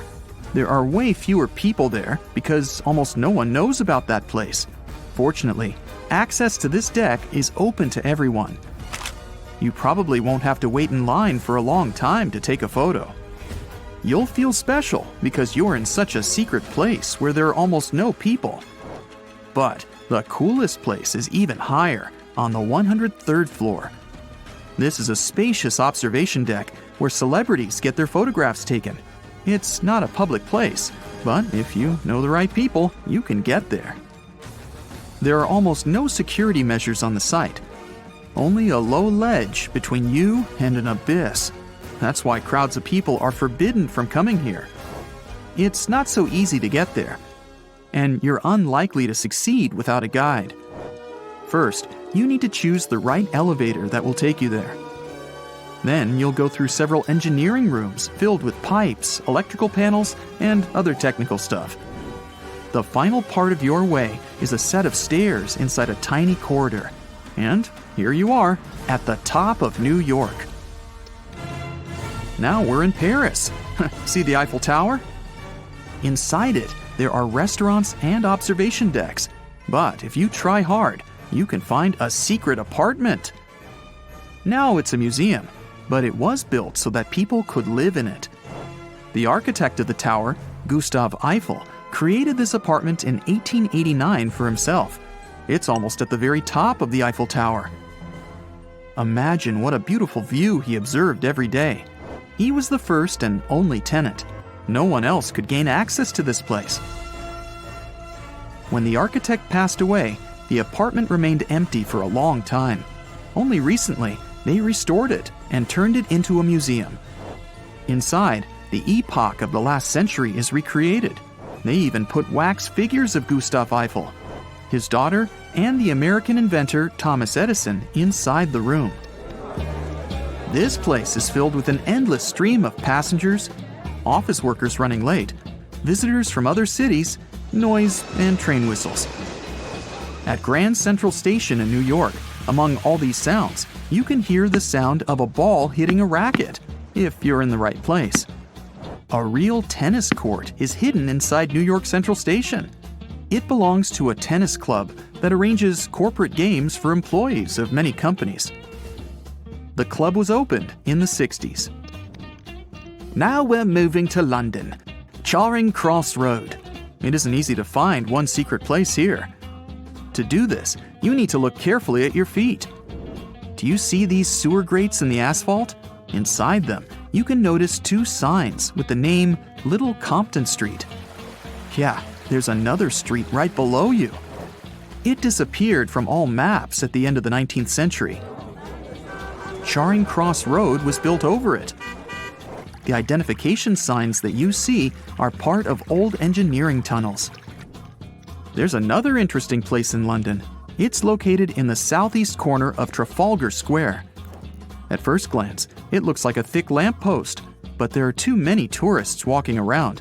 You come closer and realize that one person can easily fit inside the post. The lamppost belongs not to an electrician, but to a police officer. Yeah, this is the smallest police station in the world. It was built in the 1930s and used as a watch post. Officers had to sit there one by one and watch Trafalgar Square. That always attracted a lot of pickpockets and all kinds of other criminals. The year is 1923. 2 teenagers sneak out of their homes in the middle of the night in Florida City. Rumor had it that an old man was building a rock castle by himself. But every time someone tried to see what the old man was doing, he would stop working. The curious teens managed to sneak into Ed's backyard and saw something they could later describe as magic. They recalled seeing rocks moving around like helium balloons. The old man was moving up to 30 tons of stone by himself to build his castle. Even if he didn't allow anyone to see him working, he would proudly talk about it around the town. But whenever people asked how he was building a stone castle all on his own, he simply answered, "I cracked the secret of the pyramids." This story begins in Latvia, Edward Leedskalnin's home country. Edward was born in a small village on January 12, 1887. He was born in a family of stonemasons, which is probably where he learned ancient techniques of building. However, he grew up as a sickly boy, which meant he could never carry much weight or undergo heavy physical activity. At the age of 26, an unfortunate turn of events determined Ed's fate. The love of his life broke off their engagement, and heartbroken Ed decided to move to the United States. He lived in a couple of American states before finally moving to Florida, where his life's adventure started. Ed spent years searching for the right spot of land to build his dream house. He always rejected good farmland. When people wondered why, he only smiled. Finally, when he bought land of his own, it was deemed terrible by his close friends. The soil was bedrock. He could neither plow nor farm it, but it seemed perfect for what he was seeking to build. Ed's close friends would often describe him as eccentric. When asked why he wanted to build a house, he would only say, "It's for my sweet 16. Someday she's coming back." Then, he changed the topic of the conversation. It took Ed about 30 years to finish Coral Castle, and he did it all by himself. He would only work under the cloak of night and never let anyone see what he was doing. The completed Coral Castle embodies a number of unsolved mysteries. If you were to visit the site back then, you'd have to go through a 9-ton, 8-foot-tall revolving gate door that even a kid could push with just one finger. Ed was so proud of this door that he originally named the site Rock Gate Park. It was renamed Coral Castle only much later, after Ed's passing. Once inside, visitors would access the incredible wonders of Ed's constructions: towers, mystic symbols, furniture, and swing sets, all made entirely of monolithic blocks of stone. The stones are set on top of each other, using only their weight to keep them together. And believe it or not, the entire park gathers around 1,100 tons of stone. Today, if you visit Ed's living quarters, you'll even see the simple instruments he used to construct all of this: chisels, hammers, ropes, and pulleys. The type of work he did is difficult even with modern-day equipment, let alone without it. Coral Castle's main mystery lies in how Ed managed to do it. The only photograph of Ed Leedskalnin at work shows a simple leverage structure of a chain hoist attached to a wooden tripod. The tripod was made of old telephone poles with a small wooden box on top. What was in the box is, of course, a mystery. Unfortunately, he took his secrets with him, not sharing the truth of his work with anyone else. Yet, not all is lost, as there are many theories and speculation surrounding what could have happened there. One theory says that there is a harmonic grid inside the Earth's surface, something that would create anti-gravity spots around the globe. It's believed that Coral Castle was built in such a spot. This could explain why it took Ed so long to find land that pleased him. Maybe what he was looking for was a place that allowed him to experiment with anti-gravity forces. Yet, whenever Ed talked about his work, he would say he understood the laws of weight and leverage, and, sure thing, that he had cracked the secret of the pyramid builders. And what secret is that, you might ask? According to Ed himself, it has to do with magnetism. He even published a pamphlet called Magnetic Current. There, he explains that every object has magnetic particles inside of them. A person just needs to understand where they are located inside such objects. This way, objects can be lifted and moved around without much effort, just like moving something heavy underwater. Researchers say that if we assume Ed Leedskalnin and the pyramid builders used the same technique, then it would only have taken 4,700 workers to build the Great Pyramid of Giza, instead of the 20,000 to 100,000 that is currently estimated.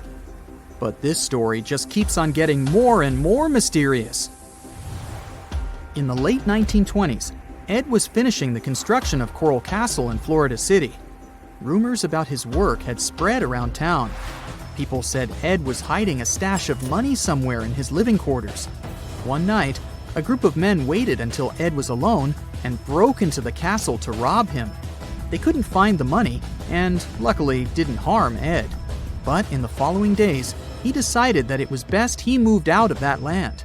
Of course, he took more than his toothbrush along with him. Ed decided to move the entire Coral Castle to another land 10 kilometers away from where he had built the park. Legend says he hired a truck driver and asked him to swear secrecy about what Ed intended to do.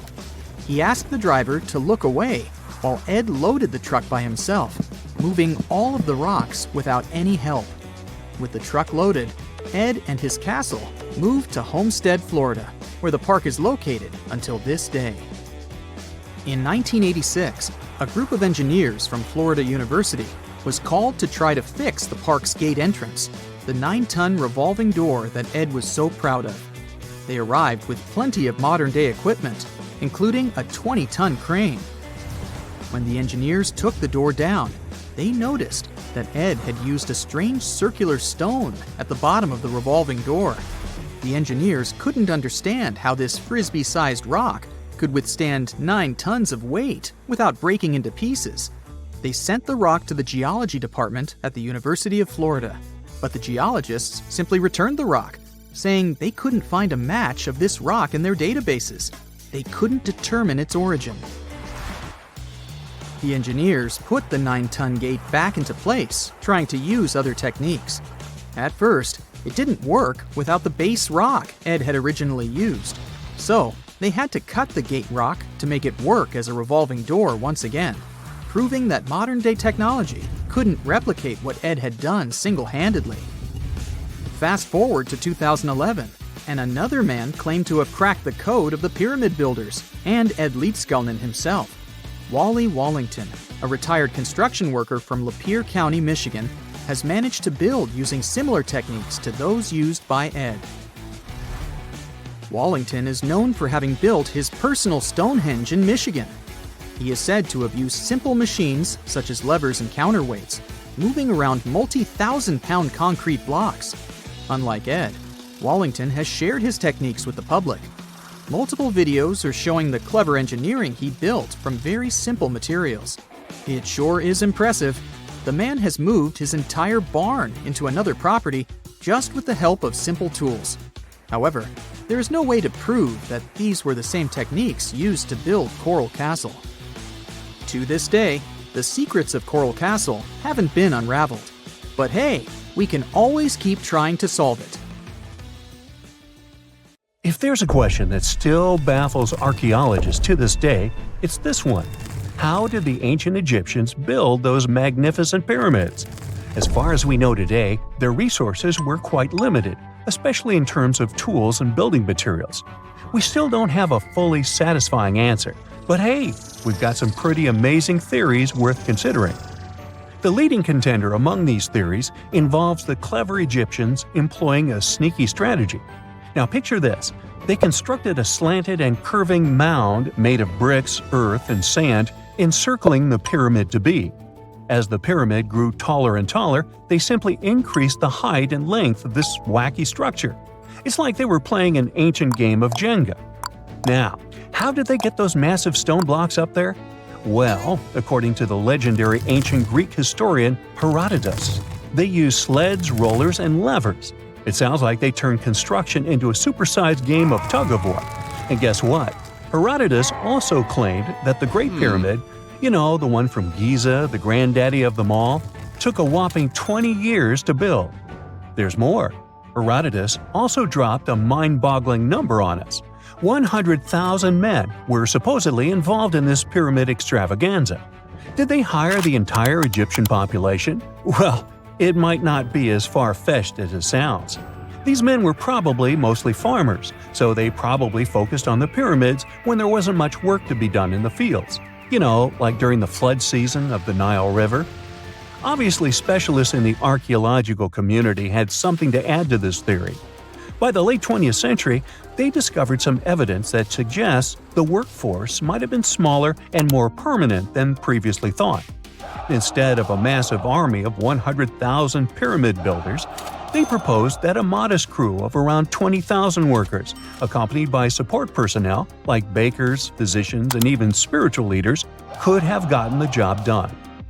There was also this theory that claimed that the pyramids were actually built from the top downward. It suggested that these colossal structures were nothing more than isolated hills used as quarries. The stones were supposedly drawn from these hills, and over time, competing engineers took charge and transformed them into the iconic pyramids we know today. Now, before you dismiss this theory as a wild fantasy, some folks thought it wasn't completely crazy. After all, there are instances where isolated hills exist, so maybe this theory had a tiny glimmer of truth. Whether it involved ramp building or ingenious work schedules, one thing is clear. Those pyramids have definitely left their mark on history and on our imaginations. Now, speaking of ancient Egyptian mysteries, there's this gigantic unfinished obelisk sitting in ancient Egypt, and scientists are trying to figure out how it was shaped. Now, some people suggest that our industrious ancestors used handheld pounders to get the job done. One expert has a different take on the matter, though. He argues that if we take a closer look at the pattern left behind by the shaping tool, we'll notice something peculiar. The walls of the trenches surrounding the obelisk display a neat and even pattern, which is pretty unlikely if they were pounded away by mere mortal hands. According to this expert, those horizontal striations are usually the result of a tool that takes breaks while removing material, leaving its mark on the surface. But wait, there's more. Imagine the tool being rocked back and forth against the trench walls, clearing away the waste to keep the trench from narrowing. Well, in that case, the tool might have left some funky horizontal striations where it was pressed against the sidewall. This sounds like some fancy technology at play, don't you think? And guess what? The dynastic Egyptians probably didn't have access to that kind of know-how. Another famous Egyptologist from way back also uncovered a bunch of core drills during his adventures. Although the actual drill bits are missing, his collection houses these particular core remnants made of limestone, alabaster, and even granite. These constructions aren't the only amazing thing the ancient Egyptians left behind, though. As it turns out, the Egyptians were the genius minds behind the creation of the handheld mirror. Yeah, that little mirror you use every day to check yourself out. But here's the twist. These mirrors are like pieces of art. They were decorated with inscriptions and figures. But that's not all. The Egyptians had a serious concern with their appearance. They knew the importance of personal hygiene and looking fabulous. So, in their quest for pearly whites, they invented toothbrushes and toothpaste. Dental problems were pretty common back then, and their smiles weren't exactly all white. Dentistry wasn't their strongest suit, you see. Maybe their minds were distracted by all that pyramid building. So that doesn't mean those ancient toothpaste recipes weren't amazing. One delightful concoction included rock salt, mint, dried iris petals, and pepper. Some brave dentists in the 21st century tried it out, and it worked pretty well. Ground-up ash was also used in another recipe to create a tooth cleansing paste. Mint was missing, so that didn't do much for their breath. That's when the genius Egyptians came up with the world's first breath mints. They made tablets from heated spices like cinnamon, and they mixed it with honey. Now, let's shift gears to home decor, Egyptian style. They surely took ornamentation to the next level. While the concept of decorating furniture started in Mesopotamia, the Egyptians cranked it up a notch. They went all out with different colors of ink and even developed various weights of paper. Oh, and let's not forget about those cute little area rugs we all have in our homes today. Guess who came up with the idea? Yep, the Egyptians. They used the versatile papyrus plant to make those cozy rugs. And speaking of trends, the Egyptians loved their knickknacks. They had an assortment of small figurines in the shapes of cats, dogs, and people. These statues were made from various materials, like simple sun-dried mud to the ultimate bling of gold. It all depended on how loaded you were. The Egyptians were also all about farming, and they knew that clean water was crucial for their crops and animals. That's why they came up with some nifty inventions and techniques to make sure their land was fertile and their plants were happy. First off, they had the genius idea of using ox-drawn plows. They had two types of plows, heavy and light. The heavy plow would strut its stuff, cutting deep furrows in the soil, while the lighter plow followed behind, fluffing up the earth. But they didn't stop there. After plowing, the Egyptians would break up clumps of soil and sow the rows with seeds. To give those seeds a good old squish into the furrows, they'd march their livestock across the field, effectively closing up the furrows. But hey, all that hard work would be pointless if their seeds were as dry as the Sahara. That's where irrigation comes into play. The Egyptians were so good at it that other cultures, like the Greeks and Romans, couldn't help but copy their techniques. Now let's switch gears and talk about the marvelous architecture of ancient Egypt. These folks weren't just skilled farmers, they were also architectural maestros. They built these fancy canals to carry water to farms and villages, and boy, did they know how to make those canals look pretty. Just imagine strolling along a canal lined with ornate structures. The pharaoh Ramesses the Great was quite the overachiever when it came to construction. One of his mind-blowing creations was the construction located at Abu Simbel. This building was designed so that twice a year, the sun would shine directly into it and illuminate the statues of Ramesses. And let's not forget about the corbelled arch. Without this architectural gem, we'd be missing out on some mind-boggling structures like the Great Pyramid. The Egyptians knew how to make things stand tall and proud, thanks to their engineering and construction wizardry. They built grand halls and inner sanctums that make your jaw drop. And some of these temples doubled as astronomical observatories. Imagine working 7 days a week on a large-scale construction site. You, along with thousands of others, carry millions of stone blocks and put them on top of each other according to a complex system. You work without modern construction equipment. You have no air conditioning or constant access to water. It's so hot outside that you can fry eggs on the road. You've been building the pyramid for decades, and now, when it's finally done, you enjoy the result of the colossal work of thousands of people. You're looking at a giant cultural monument of global value that will freeze in time and amaze people for tens of thousands of years. A few thousand years have passed. People in the 21st century see the pyramids and are like, wow, I can't believe humans have built this. Yeah, the people who built the pyramids wouldn't have appreciated such a theory. But actually, there are reasons to believe that people built it using some fantastic technology. From the outside, it seems the Great Pyramids are just big triangles of stone. People just put some heavy blocks on top of each other, and that's it. In fact, the design seems too perfect to be true. The pyramid consists of more than 2 million blocks. They lay so close to each other and are so even that you couldn't squeeze even a thin sheet of paper between them. Scientists still can't figure out the exact technology for building the Egyptian pyramids. One of the biggest and most famous is the Great Pyramid of Giza.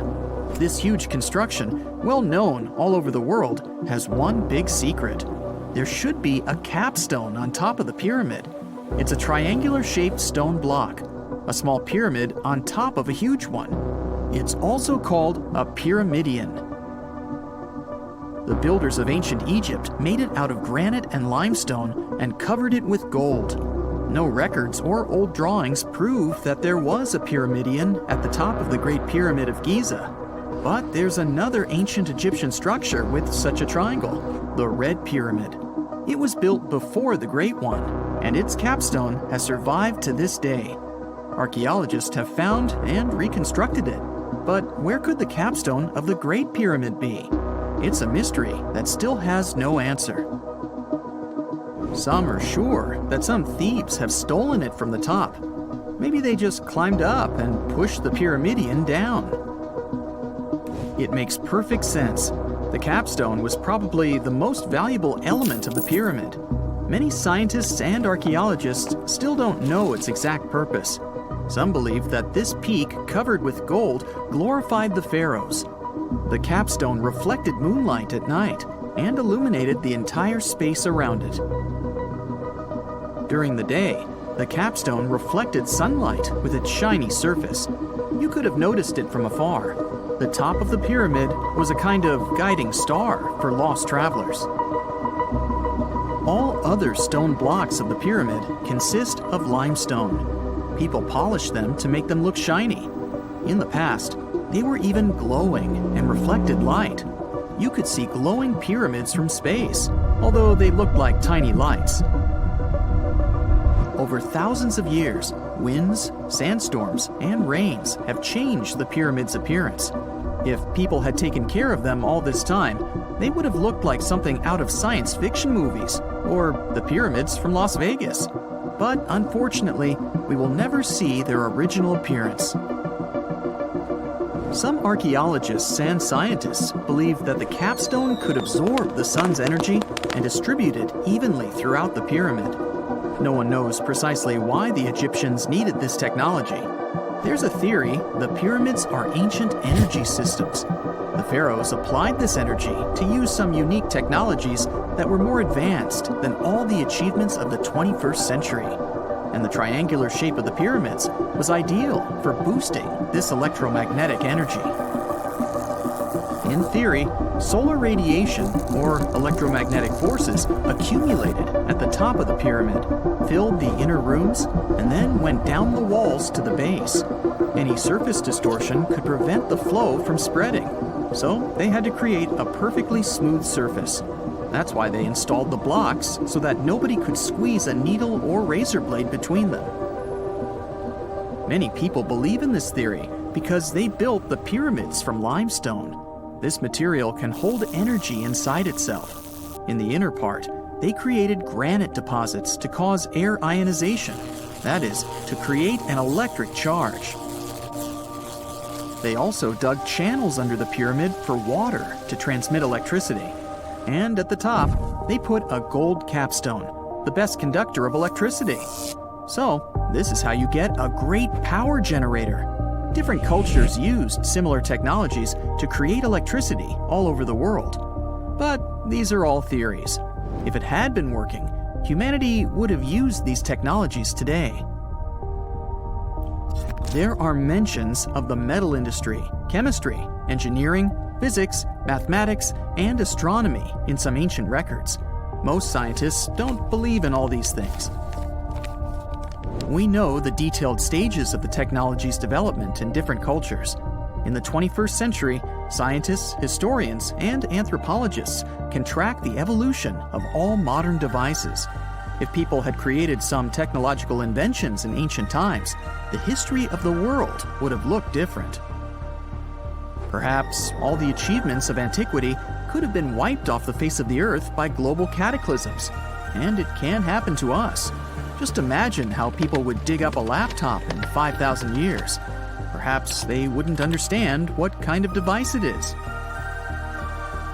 Another Egyptian wonder surrounded by mystery is the statue of the Sphinx. The Egyptians carved it out of a single massive piece of limestone about 4.5 thousand years ago. But scientists still don't know the exact date of its construction or who built it. People painted the Sphinx in different colors, so it looked much brighter and more vivid in the distant past. It was shining just like the Great Pyramids. Anyway, time hasn't only changed its appearance, but its name too. Initially, the Egyptians called it Hor-Mekhet. The Greeks renamed it the Sphinx about a few hundred years after it had been built. The Sphinx emphasized the greatness of the rulers of Egypt. It also performed a symbolic function of a watchdog guarding the tomb of the pharaoh and the paths leading to it. This version sounds realistic, since archaeologists have discovered many secret entrances at the foot of the Sphinx. Perhaps these rooms and intricate tunnels lead to underground halls with treasures. And treasures don't always mean gold and jewelry. According to legends and theories, the Sphinx guards the Hall of Records, the storage of all humankind's knowledge. The information about the ancient mythical state of Atlantis could be there. You can find many detailed maps of the internal dungeons of the Sphinx on the internet. They show structures 12 stories deep under the statue. It looks like a small city filled with gold, scrolls of knowledge, and various ancient artifacts. But don't believe all these maps. These are just theories. Several thousand years have passed, but people have very little information about it. Archaeologists know that there are still many strange and exciting things about the Sphinx that are still undiscovered. Some locals are afraid to research because they believe they can awaken something terrible from the underground depths. Therefore, it's mostly scientists from other countries who conduct the excavations. In 1998, scientists discovered strange tunnels leading to empty rooms under the Sphinx. They realized that some people tried to get there through tunnels in the past, and maybe those people took all the treasures that were there. One of the legends says that some powerful artifact lays beneath the Sphinx. Its technology can change the whole world, but the locals are hiding it because it can damage the planet. Some believe that you can find evidence of unknown technologies painted on the granite walls in the pharaoh's tombs. But most likely, these paintings and signs tell us the myths and legends of ancient Egypt. But what if Egyptian symbols and drawings are detailed instructions for using ancient technologies? What if the locals that lived at that time thought, people in the future won't be able to get energy themselves. Let's leave some detailed instructions for them. Anyway, there are many riddles and theories. In reality, the search for answers is a dangerous undertaking, since it's not easy to get into the underground halls. Excavations can ruin the structure of the entire Sphinx. Any person inside the tunnels may get lost and never be able to find their way back. Besides, it costs a lot of money. Now, what would be awesome is if people could invent some device that could scan underground areas and show their detailed models. You have heard about Nikola Tesla. You have definitely heard about the Great Pyramids in Egypt. But what if I told you that Tesla may have probably uncovered the ancient mysteries surrounding the pyramids? Wait, what? Is this a crossover episode? Nope. It's highly probable that the secrets of the pyramids are hidden in plain sight. But first, let's recap what we know about the pyramids. What's so mysterious about them? I mean, they are just old quirky buildings, aren't they? One of the biggest questions is how they were built. Some people think that the pyramids were created by people using only their hands and muscles. But others think that there might have been some kind of crazy energy source that we don't know about yet. Like, what if aliens helped out or something? Just kidding. But this idea of some unknown energy source being used to build the pyramids has been around for ages. Even in old texts, like the pyramid texts, it talks about how the gods gave us something to build a great power. So maybe there was something really powerful and mysterious going on back then? Who knows? Back in the early 1900s, he got obsessed with the Great Pyramids of Egypt. He read numerous books about these ancient structures and was blown away by how much energy they seemed to have. At that time, not many people knew much about electricity, and Tesla started to wonder if there was some kind of advanced tech hidden in the pyramids. He had an idea that the power of the pyramids had to do with electromagnetism, and he put a lot of time and effort into trying to figure out the mystery. Tesla had some pretty unusual theories about the Great Pyramids.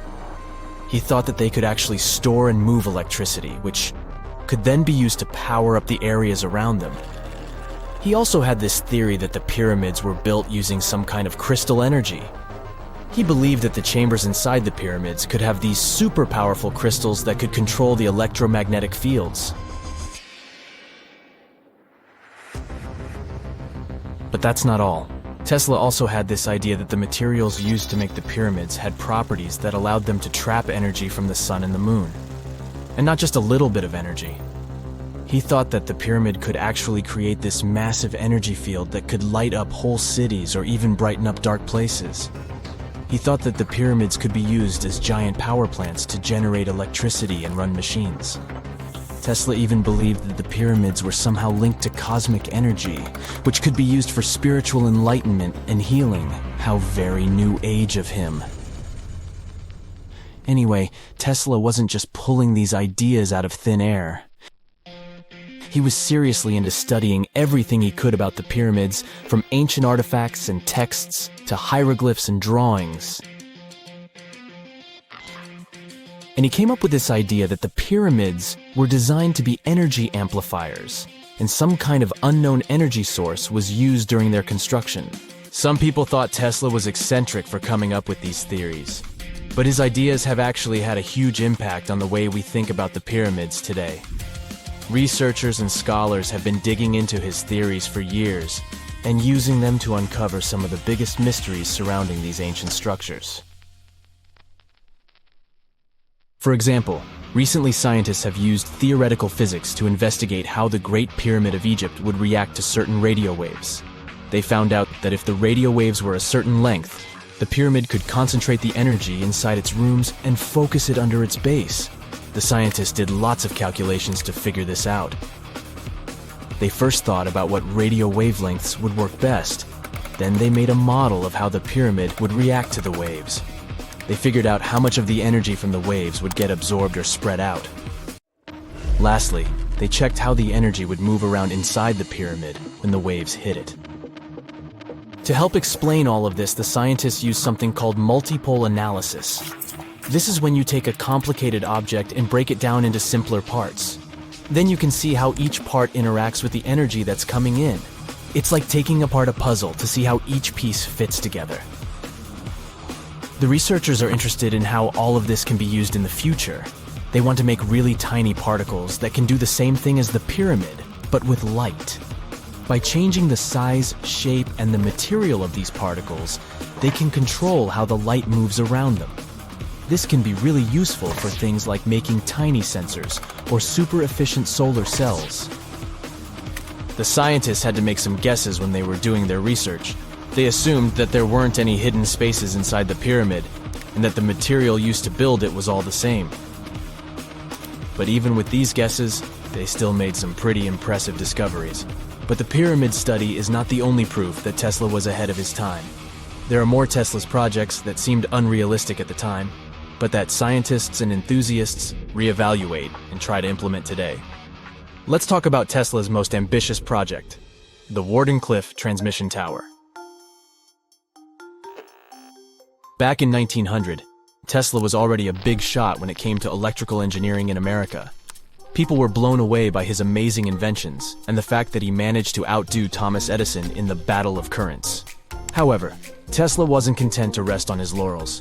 He decided to embark on his most ambitious project yet, the transmission tower at Wardenclyffe.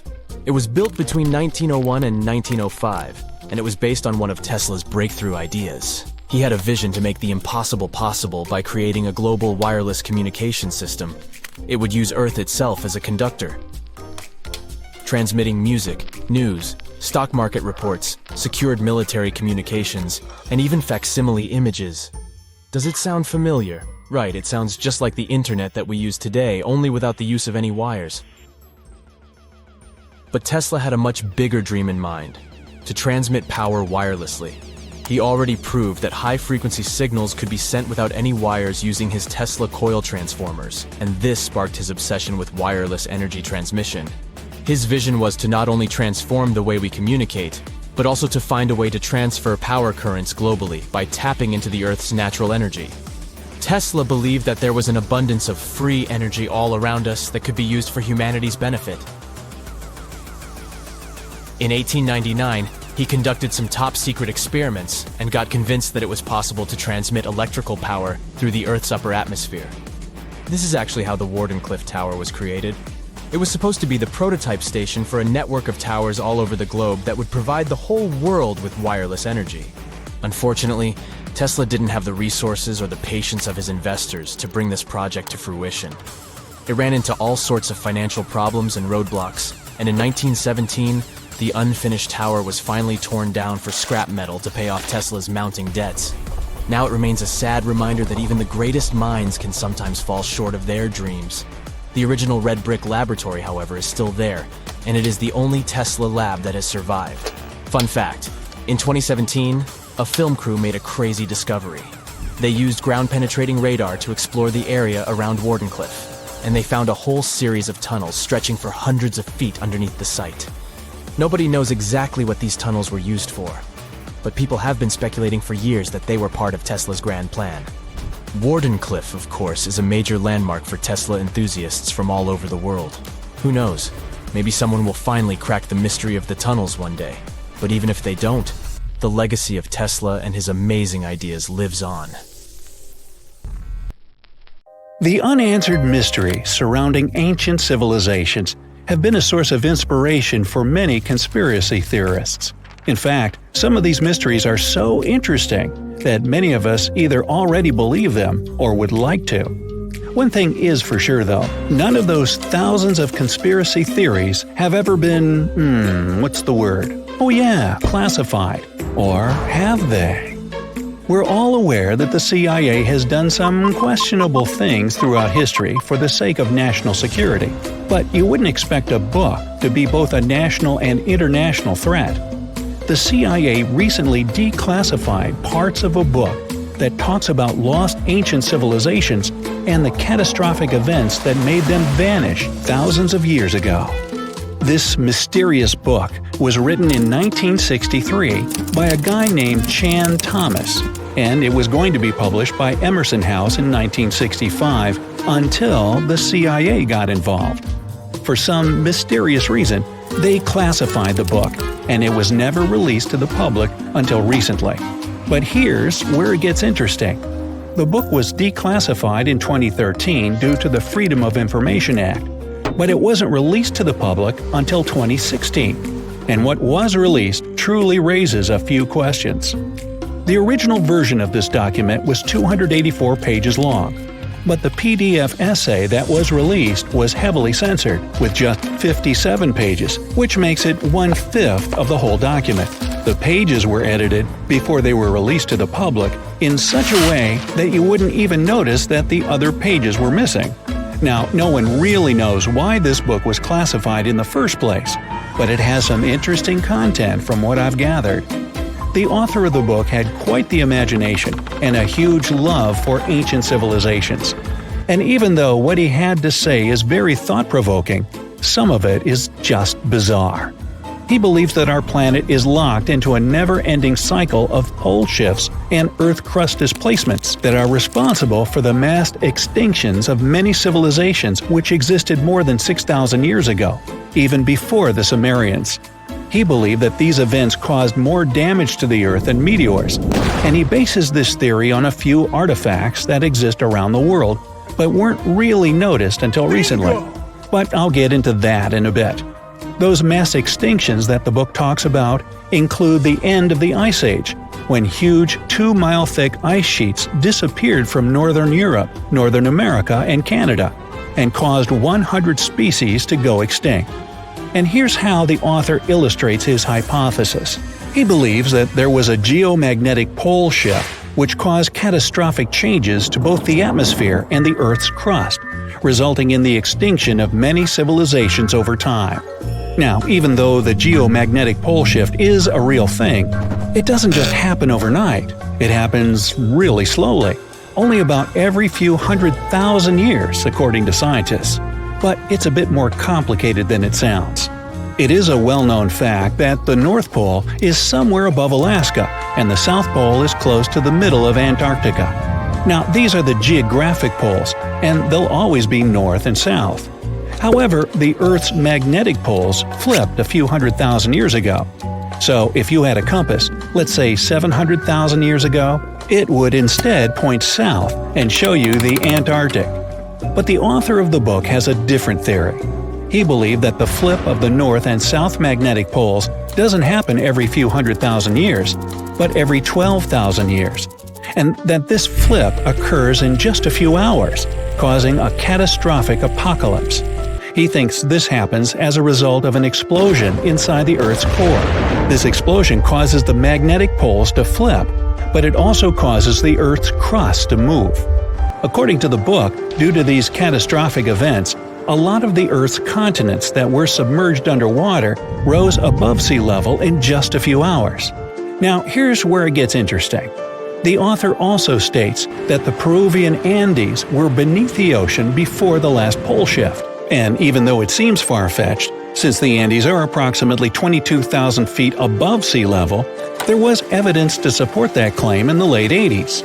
Scientists found whale bones and fossils that are said to be millions of years old on top of the Andes and the Himalayan mountains. It's also suggested in the book that the deep freeze the Earth went through during the Younger Dryas event caused the Gulf Stream to be disrupted, and he points to some interesting evidence to support that theory. Frozen mammoths were found trapped in blocks of ice with food still in their mouths. Now, this is a true mystery, because freezing cold weather is in their nature, and they were among the few animals that could truly survive in the Ice Age. So, what could have caused them to freeze so quickly? Kinda makes you go, doesn't it? The document describes the Great Pyramid of Giza as a true enigma as well.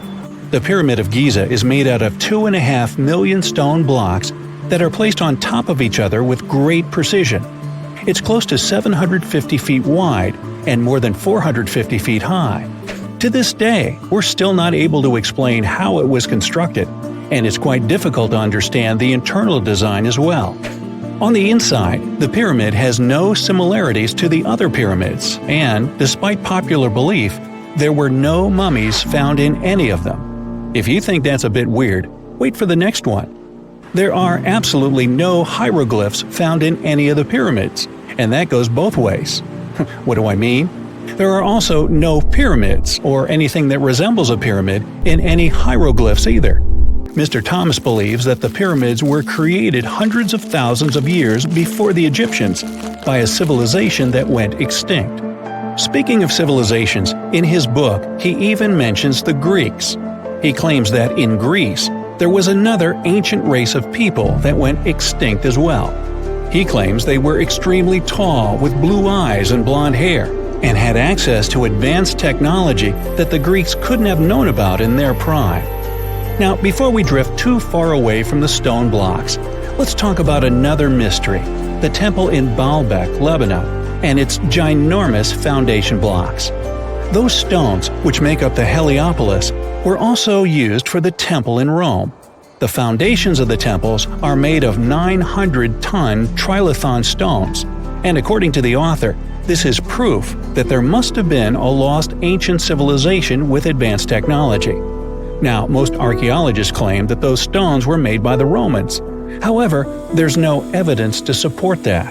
The Romans didn't have the technological equipment to make the stones or lift them. So, you might think, what if they just made them in that place right then and there? Well, those stones were also lifted 30 feet high and were placed next to each other with mathematical precision. And let's not forget about the blocks on top of the Heliopolis in Lebanon, which weigh about 800 tons each. But wait till you hear the next one. The Romans don't even credit themselves for these stones. They claim that they built up the sides, but they don't take credit for the extraordinarily large and heavy foundation stones. The author also makes an interesting point about the distance between the Roman capital and Baalbek in Lebanon. Why would the Romans build the world's largest monolithic stones in such a remote area, and so far away from their capital, and never take credit for it? Well, folks, it's a mystery to me. Now, let's move on to the most intriguing enigma, Easter Island, which is located in the middle of the Pacific Ocean, or nowhere, if you will. The author questions how people found it or even settled in such a remote island that long ago. One of the signifiers of Easter Island are the moai statues, and the mystery surrounding who they depict and why. What's an even bigger question is how they were created, moved, and positioned in the places they were found. According to this declassified document, Easter Island was part of the now lost continent named Mu, and it was sunk in the Pacific Ocean in a disastrous cataclysm that happened during one of those pole shifts. The continent of Mu, according to the book, was as big as South America, and what we now call Easter Island is just what's left of that continent. The author also believes that this is what happened with the lost city of Atlantis as well. Plato is even quoted about this, saying that the whole city of Atlantis sunk miles beneath the waves within just a day.